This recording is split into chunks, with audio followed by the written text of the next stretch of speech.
এবার সরাসরি লক্ষ্যবস্তু ডক্টর মোহাম্মদ ইউনূসের অন্তর্বর্তী সরকার। ডক্টর ইউনূস, আপনার সময় ফুরিয়ে এসেছে। এখন ডক্টর ইউনূসের সামনে তিনটি পথ খোলা। এক, ইউনূসকে সরিয়ে দেওয়া প্রয়োজনীয় হয়ে পড়ে।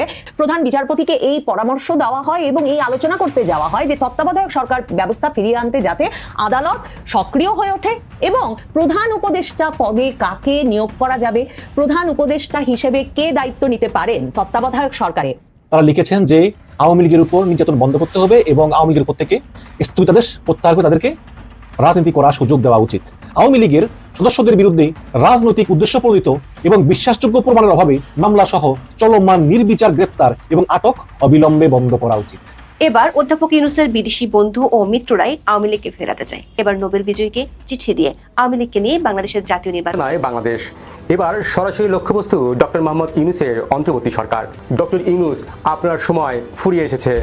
এখন মূল প্রশ্ন, কেন আন্তর্জাতিক সংস্থাগুলো আওয়ামী লীগের উপর নিষেধাজ্ঞা প্রত্যাহারের দাবি তুলছে? প্রথমত, এটি একটি সিগন্যাল টু ইউনূস গভর্নমেন্ট, অর্থাৎ আপনার প্রশাসন যেন নির্বাচনের আগে প্রকৃত বহুদলীয় পরিবেশ তৈরি করে। দ্বিতীয়ত, এটি বাংলাদেশের রাজনৈতিক পুনর্মিলনের প্রক্রিয়া শুরু করার নির্দেশ। যেমন দক্ষিণ আফ্রিকায় কমিশন হয়েছিল, ঠিক তেমনি এখানেও এক ধরনের পলিটিক্যাল রিহ্যাবিলিটেশন প্রক্রিয়া শুরু হচ্ছে। তৃতীয়ত, আন্তর্জাতিক স্বার্থ, বিশ্বব্যাংক, IMF এবং ইউরোপীয় ইউনিয়নের নীতিতে গণতন্ত্রকে বাধ্যতামূলক করা। একদলীয় নিষেধাজ্ঞা মানে বিদেশি সহায়তার সংকট, তাই এই চিঠি মূলত একটি অর্থনৈতিক বার্তাও বহন করছে। চতুর্থ, আওয়ামী লীগ যদি নিষিদ্ধ থাকে তাহলে আগামী নির্বাচন আন্তর্জাতিক পর্যবেক্ষণে গ্রহণযোগ্য হবে না, যার ফলে ইউনূস সরকার রাজনৈতিক এবং কূটনীতিক চাপে পড়তে পারে। চিঠিতে স্পষ্ট করে বলা হয়েছে, সাংবাদিকদের রাজনৈতিক পক্ষপাতিত্বের অজুহাতে গ্রেপ্তার বা হয়রানি বন্ধ করতে হবে।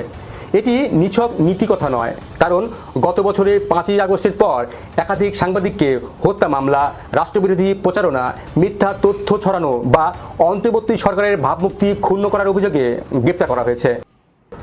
আন্তর্জাতিক সংস্থাগুলোর এই চিঠি মূলত বলছে, আপনারা যে মানবাধিকার ফিরিয়ে আনার কথা বলছেন, কিন্তু আপনাদের হাতেই আবার সাংবাদিকরা বন্দী হচ্ছে। এটা চলতে পারে না। অর্থাৎ এই চিঠি এক প্রকার নৈতিক জবাবদিহিতার আয়না তুলে ধরছে ডক্টর ইউনূসের সরকারের সামনে। এখন প্রশ্ন, ডক্টর মোহাম্মদ ইউনূস কি এই আন্তর্জাতিক চাপ সামলাতে পারবেন? ডক্টর ইউনূসের অবস্থান খুবই জটিল।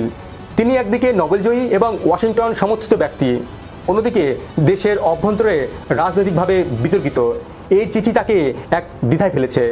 একদিকে তিনি মানবাধিকার পুনঃপ্রতিষ্ঠার অঙ্গীকার করেছেন, অন্যদিকে রাজনৈতিকভাবে নিষিদ্ধ দলকে ফিরিয়ে আনা তার জন্য ঝুঁকিপূর্ণ সিদ্ধান্ত। কিন্তু আন্তর্জাতিক দৃষ্টিকোণ থেকে দেখলে এই চিঠি আসলে ডক্টর ইউনূস সরকারের প্রতি টেস্ট অফ ইন্টেন্ট। তারা দেখতে চাইছে ডক্টর ইউনূসের গণতন্ত্র কেবল কথায় নয়, বাস্তবেও। এখন ডক্টর ইউনূসের সামনে তিনটি পথ খোলা। এক, আওয়ামী লীগের উপর দেওয়া নিষেধাজ্ঞা প্রত্যাহার করে রাজনৈতিক অন্তর্ভুক্তির দরজা খোলা। দুই, সাংবাদিক এবং রাজনৈতিক বন্দীদের মুক্তি দিয়ে আন্তর্জাতিক আস্থা অর্জন করা। এবং তিন, সংস্কার বিলম্ব করে অভ্যন্তরীণ চাপের মুখে বিশ্বাসযোগ্যতা হারানো। এখন বাস্তবতা হলো, এই 6টি সংস্থা সরাসরি জাতিসংঘ, EU এবং মার্কিন নীতি নির্ধারকদের সঙ্গে যুক্ত। তাদের প্রতিটি রিপোর্ট আন্তর্জাতিক র্যাঙ্কিং, সামরিক সহায়তা এবং ভিসা নীতিতে প্রভাব ফেলে।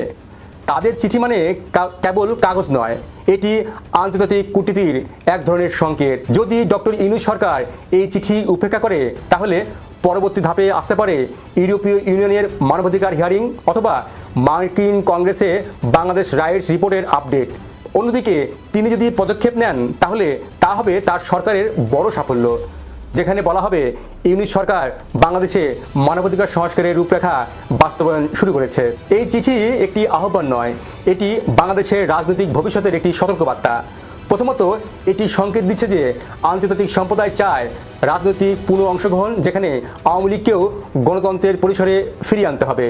দ্বিতীয়ত, এটি বোঝাচ্ছে যে অন্তর্বর্তী সরকার এখন কেবল প্রশাসনিক নয়, বরং নীতিগত রূপান্তরের পরীক্ষায় আছে।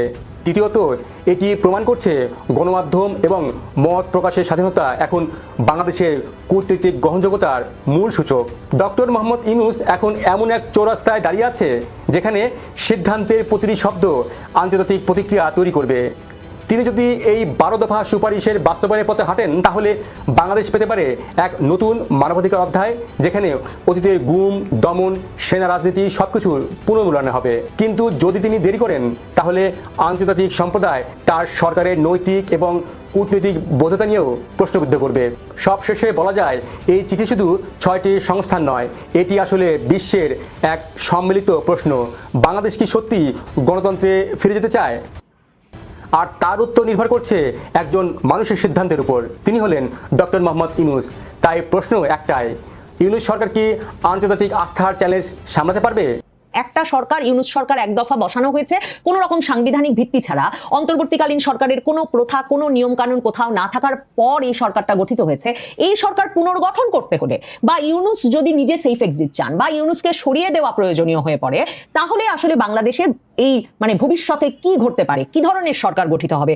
কাজেই মার্কিন যুক্তরাষ্ট্রের তরফে সরাসরি প্রধান বিচারপতিকে এই পরামর্শ দেওয়া হয় এবং এই আলোচনা করতে যাওয়া হয় যে তত্ত্বাবধায়ক সরকার ব্যবস্থা ফিরিয়ে আনতে যাতে আদালত সক্রিয় হয়ে ওঠে এবং প্রধান বিচারপতি সৈয়দ রেফাত আহমেদ যাতে প্রস্তুত থাকেন সদ্য সাবেক প্রধান বিচারপতি হিসেবে তত্ত্বাবধায়ক সরকারের প্রধান উপদেষ্টার দায়িত্ব নিতে যে কোনো পালাবদল ঘটে গেল। 2024-এর 5ই আগস্ট শেখ হাসিনা সরকারের পতনের পর থেকেই তত্ত্বাবধায়ক সরকার ব্যবস্থা বাংলাদেশে আবার ফিরে আসে কিনা এই নিয়ে আলোচনা একরকমের তুঙ্গে ছিল। কারণ দেখেন, যখন ইউনূস সরকার গঠিত হলো তখন অন্তর্বর্তীকালীন সরকার বা একটা অনির্বাচিত সরকার দ্বারা দেশ পরিচালনার কোনো নিয়ম বা আইন সংবিধানে ছিল না। সে সময় সরকারের তরফে বলা হয় রাষ্ট্রপতি নাকি আপিল বিভাগের কাছে 106 অনুচ্ছেদ অনুসারে পরামর্শ চেয়েছেন এবং তার ভিত্তিতে আপিল বিভাগের সকল বিচারপতিরা মিলে, প্রধান বিচারপতি সহ সকল বিচারপতিরা মিলে এমন একটা পরামর্শ রাষ্ট্রপতিকে দিয়েছেন যার ভিত্তিতে ইউনূস সরকার গঠিত হতে পেরেছে। এখন পর্যন্ত সেই রেফারেন্সটি কেউ দেখেননি এবং জামায়াতে ইসলামী সহ আওয়ামী লীগ বিভিন্ন তরফে, আর আইনজীবীরা তো বটেই, বারবার বলছেন যে তখন প্রধান বিচারপতি সহ আপিল বিভাগের বিচারপতিরা সেনা সদরে পলাতক ছিলেন বলে পরে সেনাবাহিনীর তরফেই জানানো হয়েছে। কাজেই ওসব গালগল্প, একটা শুনানি অনুষ্ঠিত হয়েছিল এবং তার ভিত্তিতে রেফারেন্স দিয়ে ইউনূস সরকার গঠিত হয়েছে, এটা কোনোভাবেই বিশ্বাসযোগ্য নয়। এবং জামায়াতে ইসলামী পর্যন্ত ঐকমত্য কমিশনের সভায় ইউনূস সরকারকে এই হুমকি দিয়ে রেখেছে যে পরবর্তীতে নিশ্চিতভাবে এই আইনি ব্যাখ্যার প্রশ্ন উঠবে এবং ইউনূস সরকারের বৈধতা নিয়ে আদালতে প্রশ্ন উঠবে, মামলা হতে পারে। এমন অবস্থায় তত্ত্বাবধায়ক সরকার ব্যবস্থা ফিরে আসে কিনা, একটা সাংবিধানিক ভিত্তি সমৃদ্ধ বা আদালতের আদেশে পুনর্গঠিত তত্ত্বাবধায়ক সরকারের অধীনে শেষ পর্যন্ত আগামী নির্বাচনটা অনুষ্ঠিত হয় কিনা, এই নিয়ে জল্পনা ছিল। জল্পনা তুঙ্গে উঠেছিল যখন রাজনৈতিক দলগুলোর সঙ্গে ইউনূস সরকারের অবিশ্বাস বেড়েছিল। আগস্ট মাসে এসে, এই যে আগস্ট মাসের শেষে এসে তত্ত্বাবধায়ক ব্যবস্থা বাতিলের রায়টা পুনর্বিবেচনার জন্য আদালতে ওঠে, তার পেছনে গুরুত্বপূর্ণ ভূমিকা রাখেন মার্কিন রাষ্ট্রদূত ট্রেসি অ্যান জ্যাকবসনের প্রধান বিচারপতির সঙ্গে সরাসরি সাক্ষাৎ করে সবাইকে চমকে দিয়ে প্রধান বিচারপতির সঙ্গে সাক্ষাৎ করতে তার বাসভবনে চলে যান। প্রধান বিচারপতির সরকারি বাসভবনে চলে যান 14ই আগস্ট এবং সেখানে গিয়ে সরাসরি মার্কিন যুক্তরাষ্ট্রের তরফে এই বিষয়টা নিয়ে আলাপ হয় যে তত্ত্বাবধায়ক সরকার ব্যবস্থা ফিরিয়ে আনতে যাতে আদালত সক্রিয় হয়। কারণ একটা সরকার, ইউনূস সরকার এক দফা বসানো হয়েছে কোনো রকম সাংবিধানিক ভিত্তি ছাড়া। অন্তর্বর্তীকালীন সরকারের কোনো প্রথা, কোনো নিয়ম কানুন কোথাও না থাকার পর এই সরকারটা গঠিত হয়েছে। এই সরকার পুনর্গঠন করতে হলে বা ইউনূস যদি নিজে সেফ এক্সিট চান বা ইউনূসকে সরিয়ে দেওয়া প্রয়োজনীয় হয়ে পড়ে, তাহলে আসলে বাংলাদেশের এই ভবিষ্যতে কি ঘটতে পারে, কি ধরনের সরকার গঠিত হবে। কাজেই মার্কিন যুক্তরাষ্ট্রের তরফে সরাসরি প্রধান বিচারপতিকে এই পরামর্শ দেওয়া হয় এবং এই আলোচনা করতে যাওয়া হয় যে তত্ত্বাবধায়ক সরকার ব্যবস্থা ফিরিয়ে আনতে যাতে আদালত সক্রিয় হয়ে ওঠে এবং প্রধান বিচারপতি সৈয়দ রেফাত আহমেদ যাতে প্রস্তুত থাকেন সদ্য সাবেক প্রধান বিচারপতি হিসেবে তত্ত্বাবধায়ক সরকারের প্রধান উপদেষ্টার দায়িত্ব নিতে যে কোনো পালাবদল ঘটে গেলে। কারণ দেখেন, এর আগের যে প্রধান বিচারপতি, তিনি তো প্রাণ ভয়ে 5ই আগস্ট তাকে পালিয়ে সেনা সদরে গিয়ে আশ্রয় নিতে হয়েছে এবং এরপর থেকে তিনি পলাতক আছেন। যিনি তত্ত্বাবধায়ক সরকার ব্যবস্থা বাতিল করেছিলেন, যেই প্রধান বিচারপতি খায়রুল হক, তিনি এখন হত্যা মামলায় জেলে আছেন। এই অবস্থায় এই বর্তমান যিনি প্রধান বিচারপতি, যার অবসরে যাবার সময়ও চলে আসবে 2025-এর ডিসেম্বরে, তাকে মার্কিন যুক্তরাষ্ট্র বলে প্রধান উপদেষ্টার পদ নিতে প্রস্তুত হওয়ার জন্য। কিন্তু সৈয়দ রেফাত আহমেদ সেক্ষেত্রেও সরাসরি রাজি হতে গড়িমসি করেন, কারণ এমন একটা স্পর্শকাতর সময়ে তিনি প্রধান বিচারপতির দায়িত্ব নিয়ে বেশ খুশি আছেন বটে এবং একরকমের সকলকে খুশি রেখে তিনি রায়গুলো দিয়ে দিতে পারছেন বটে। বিচার বিভাগ মোটামুটি ভাবে 2024-এর জুলাই আগস্টের বিজয়ী পক্ষের সকলকে খুশি রেখে কাজ করে যেতে পারছে বটে, কিন্তু এই পক্ষগুলো মানে বিএনপি, জামায়াতে ইসলামী কিংবা জাতীয় নাগরিক পার্টি যদি নির্বাচন পর্যন্ত একটা গুরুত্বপূর্ণ পক্ষ থাকে, তাহলে এদের সকলকে খুশি রেখে একটা নির্বাচন অনুষ্ঠান করে ফেলতে পারবেন কিনা সৈয়দ রেফাত আহমেদ সে বিষয়ে নিশ্চিত না হতে পেরেই তিনি সরাসরি মার্কিন রাষ্ট্রদূতকে কোনো কথা দিতে পারেন না। কিন্তু তিনি 27 আগস্ট এসে এই রিভিউ শুনানি কিন্তু অনুষ্ঠান করেন, মানে 1 বছরেরও বেশি সময় লাগলো তত্ত্বাবধায়ক সরকার ব্যবস্থা বাতিলের রায়টা রিভিউয়ের আবেদন শুনানি শুরু করতে উচ্চ আদালতে। এবং তারপর সেই দিনই কিন্তু সৈয়দ রেফাত আহমেদ তত্ত্বাবধায়ক সরকার ব্যবস্থা নিয়ে তার যে মানে উদ্বেগগুলো সেগুলো তিনি পরিষ্কারভাবে তুলে ধরেন। তিনি রিভিউ আবেদনের শুনানি চলাকালে 27 আগস্ট ডক্টর সৈয়দ রেফাত আহমেদ পরিষ্কার করে বলেন, তত্ত্বাবধায়ক সরকার ফিরিয়ে দিয়ে সাময়িক সমাধান দিতে চায় না আপিল বিভাগ। মানে যেই যুক্তিটা তিনি মার্কিন যুক্তরাষ্ট্রকেও দিয়েছেন, মার্কিন দূতাবাসের রাষ্ট্রদূতের বরাত দিয়ে, যেই যুক্তিটা তিনি কিন্তু মার্কিন যুক্তরাষ্ট্রের রাষ্ট্রদূতকেও দিয়েছেন, সেই কথাটাই তিনি আবার বলেন যে এই সাময়িক সমাধান দিতে চায় না আপিল বিভাগ, নির্বাচনকালীন সরকার নিয়ে কার্যকর সমাধান চায় আপিল বিভাগ, যাতে এটা বারবার বিঘ্নিত না হয়, দেশে গণতন্ত্র প্রতিষ্ঠা করতে এটা যাতে সুদূর প্রসারী প্রভাব রাখে সেটাই করা হবে। এমনকি এই ডক্টর সৈয়দ রেফাত আহমেদ প্রধান বিচারপতি নিজেই প্রশ্ন তোলেন যে তত্ত্বাবধায়ক সরকার ব্যবস্থা ফিরিয়ে দিলে তা কখন কার্যকর হবে। মানে এই প্রশ্নটা তিনি মাথায় ঢুকিয়ে দেন যে তার মানে কিন্তু আপনাদেরকেই সিদ্ধান্ত নিতে হবে। বিএনপি, জামাত, সুশীল সমাজ এই 3 পক্ষই যখন রিভিউয়ের আবেদন করেছে, তো বিচারপতি রেফাত আহমেদ বলছেন যে এদেরকেই মানে সম্ভবত এদের কাছেই উত্তর চাইছেন যে এরা কবে থেকে কার্যকর চাইছেন, আগামী নির্বাচনের আগেই কি কার্যকর চাইছেন। তার মানে সৈয়দ রেফাত আহমেদ জানেন এই বিষয়গুলোর মীমাংসা হতে হবে আদালতের বাইরে এবং তিনি সেই প্রেসক্রিপশন মোতাবেকই কাজ করবেন। আদালত না হলে আবারও হয় আজকের শুনানিটাও বিলম্বিত হবে, অথবা এই শুনানির পর আবার যে তারিখ ঘোষিত হবে আগামী নির্বাচন পার হয়ে গিয়ে এমন একটা সময়ে আবার তত্ত্বাবধায়ক সরকার ব্যবস্থা নিয়ে আলাপ হবে যখন ইউনূস সরকারকে এই তত্ত্বাবধায়ক সরকার ব্যবস্থা ফিরিয়ে আনাটা কোনোভাবে বিব্রত করতে পারবে না। আর যদি ফিরিয়ে আনে তত্ত্বাবধায়ক সরকার ব্যবস্থা এই আদালত খুবই আশু বা দ্রুত, তাহলে বুঝতে হবে সৈয়দ রেফাত আহমেদ বা প্রধান উপদেষ্টা পদে কে আসতে যাচ্ছেন সে বিষয়টা এই সব পক্ষগুলো নিশ্চিত করে ফেলেছে এবং আগামী নির্বাচনের আগেই এই তত্ত্বাবধায়ক সরকার ব্যবস্থা ফিরে আসছে। ওই যে সৈয়দ রেফাত আহমেদ যে প্রশ্ন করেছেন কবে কার্যকর হবে সেই সিদ্ধান্তটাও হয়ে গেছে। দেখেন ঐকমত্য কমিশনও কিন্তু চেষ্টা করেছিল সবগুলো দলকে একসঙ্গে বসিয়ে কি ধরনের তত্ত্বাবধায়ক সরকার তারা চায়, প্রধান উপদেষ্টা পদে কাকে চায়, উপদেষ্টাদের মধ্যে কাকে চায়, সে বিষয়ে একটা ঐকমত্য সাধনে। সেখানে জামায়াতে ইসলামী এই যে সদ্য সাবেক প্রধান বিচারপতি বা বিচারপতিদের মধ্যেই তত্ত্বাবধায়ক সরকারের প্রধানকে রাখার বিষয়ে মত দিয়েছে। বিএনপি বলেছে তারা শুধুমাত্র জুডিশিয়ারির মধ্যে এটা সীমাবদ্ধ রাখতে চায় না, তারা বাইরে থেকেও প্রধান উপদেষ্টা আনবার সুযোগ চায়।